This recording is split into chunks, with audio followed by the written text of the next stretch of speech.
Hi guys, welcome back to my channel, and if you're new here, welcome. My name is Suvya Fernandez and I am a YouTuber. I have recently started creating videos. Okay, so thank you so much for coming onto my channel. So this video is going to be about my hair journey, or what do I do for my hair. So for those of you who don't know, who cannot see, I do have pretty long hair, and it does almost it it reaches my tailbone. It's almost my tailbone length. So I have pretty long hair, and just the length isn't the whole goal. The hair health also is a huge goal that we need to achieve. So about my hair, I have not always had long hair. I have never been so interested in having long hair, but for the past few years I really wanted to have long hair, and so I decided that I'm going to take steps to manage it and to grow it long. So I used to cut my hair frequently and keep it I used to have these crazy haircuts, and just randomly chop them off if I felt like, but I just stopped myself from doing so, and because of that, today I have this length of hair. Okay. Yeah, so I'm just gonna share a few tips that I personally do which help me grow my hair this long. Okay, so stay tuned if you wanna know about it. So the first thing that I would suggest you to highly do is always, while you sleep, always make sure that you tie your hair into a loose ponytail. Okay, into a loose ponytail. This is my, I'm gonna stress on this word, a loose ponytail. You shouldn't sleep with your hair open because it causes friction onto your, your hair is gonna rub while you sleep, and then you're going to wake up with a lot of broken hair. So avoid sleeping with open hair at all costs. Always make sure that your hair is loosely tied. Secondly, even while you're traveling, or for example if you're sitting at the window seat in a car or in a bus, always make sure that you do not leave your hair wide open because it's gonna get entangled and it's gonna get broken. Okay, so even over there, make sure that your hair is tied, or at least you use a clip or something to keep it together. I use clips I don't know, it was just here. Where did it, okay, it's on my hair. Can you see this? I use like such a huge clips to just tie my hair or keep it out of my face. So this is my first tip. The second tip, very important, avoid tight hairstyles. Avoid it at all costs, especially the ponies that you do, those high ponies, or ponies that are tightly secured with rubber bands. Avoid that, because when you do that, you are gonna tug on your hair, it's gonna be pulled, and you're gonna have these bald patches, which I already have because I used to do that, but it's kind of reducing now because I have stopped. So new hair is growing. So avoid those tight ponytails. Okay, or any hairstyle that is tight. Even if you're braiding them, do not do tight braids. Make sure that it is really loose. The third thing that I'm gonna say to you is, do not use those plastic rubber bands, or even those rubber bands, those fine cloth rubber bands, right, which you normally use. Do not use that. Use scrunchies, and use hair clips like this, because they are more gentle on your hair and they avoid breakage. Because those rubber bands, when when you put a pony or something, it's just very difficult to take them out, and that is not really good for your hair. Even those small rubber bands, they create a lot of pressure on your hair when you tie it tightly. Okay, so you get that bend over there, and you start getting split ends. So scrunchies are really good for your hair. I have totally stopped using those rubber bands. I have switched to scrunchies and clips entirely. You will not see a single rubber band into my room. It's been years now. Okay, I have stopped, and that is the reason why I do not get a lot of split ends. So speaking about split ends, what you need to do is, you do need to cut your hair at least once a year, but I would suggest you to do it like twice a year. Okay, so first thing first, you cannot grow your hair without cutting it off, with not cutting it off, that is what I meant, because you do get a lot of split ends, no matter what you do, and you really cannot avoid it. So the only way that you can get rid of it is by cutting the lengths. So what I do is, I have two haircuts, one at the start of the year and one in the mid of the year. So my previous haircut was, my last haircut that I had was something in July or something. So that is when I cut like, you know, an inch of my hair, like, you know, this much, like this much.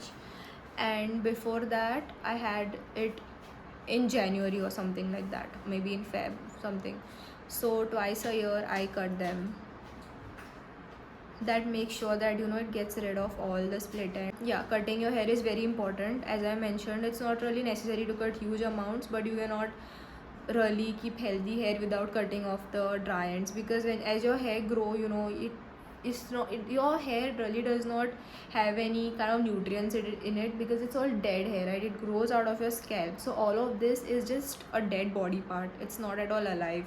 So whatever you apply on your hair, on your roots, it's not going to really affect it unless you are applying something externally. I hope you know that. So whatever this product show you that, like, you know, apply this on your hair and your hair is gonna be alive again and all, it's all nonsense. Do not believe that.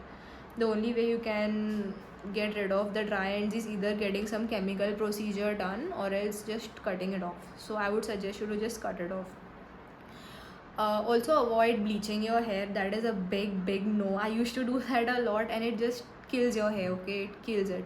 So just do not bleach your hair. You can opt for hair coloring. Actually, I personally feel that when I color my hair stays better, because, you know, it creates that kind of a coating around your hair, if that makes sense. Like individual hair, if you take the hair color, creates kind of a coating around it, so it's kind of more protected. It has that extra layer around it. This is what I feel and what I have experienced.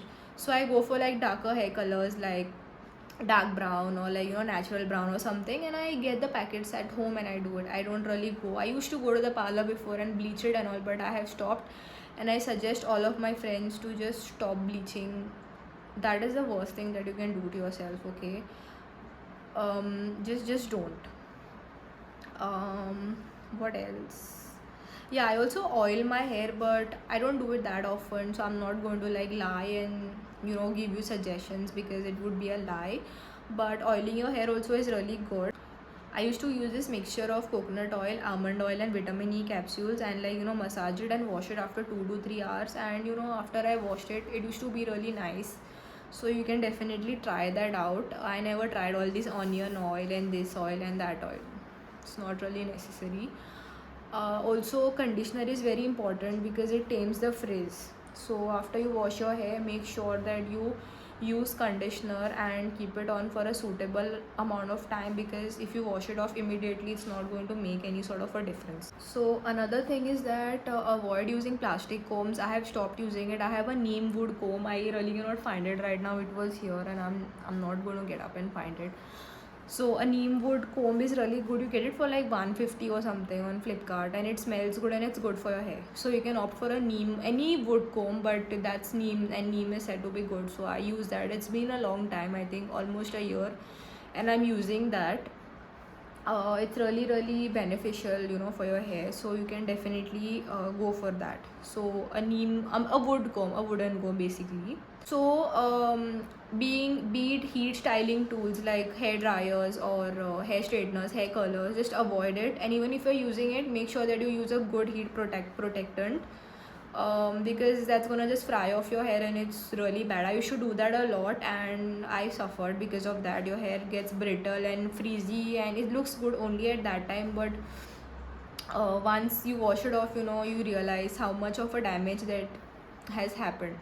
So just avoid that. You can go for like heatless curls and stuff. I have posted a video on it, on how you could do that. You can use a lot of things like scarves or a t-shirt or something like that. I will post stuff related to that as well, but just avoid heat on your hair. Okay, that's the worst thing that you could do. And even when you're drying your hair, make sure that you use a cold shot. Do not use it on heat, you know, on like on high heat. Less heat if you're drying. Only if it's necessary that you need to use a hair dryer, go for it. Otherwise, just don't. Even while you're washing your hair, do not use extremely hot water. I know it feels good. I'm a person who will have bath with boiling water because it just relaxes me, but don't use that on your hair. I use it on my skin, but on my scalp I always use like lukewarm water, okay, because hot water is just gonna damage your hair follicles. Do not sleep with wet hair, okay. Make sure that your hair is dry while you're sleeping, because even that is bad. So just don't do it. Do not sleep with wet hair. Dry your hair and then go to sleep, okay. Remember this. Lastly, just be gentle with your hair. Even while you're washing it, go slowly, like, wash your scalp. You don't need to use shampoo on your entire hair length, just on your roots. And while you're washing it off, it passes through your hair, so everything gets rinsed. So make sure you dilute your shampoo. Take shampoo and add water to it, just in your palm, or if you want in a container, mix it and then apply it on your roots. And then, just slowly scrub it in with your fingertips. Do not use your nails.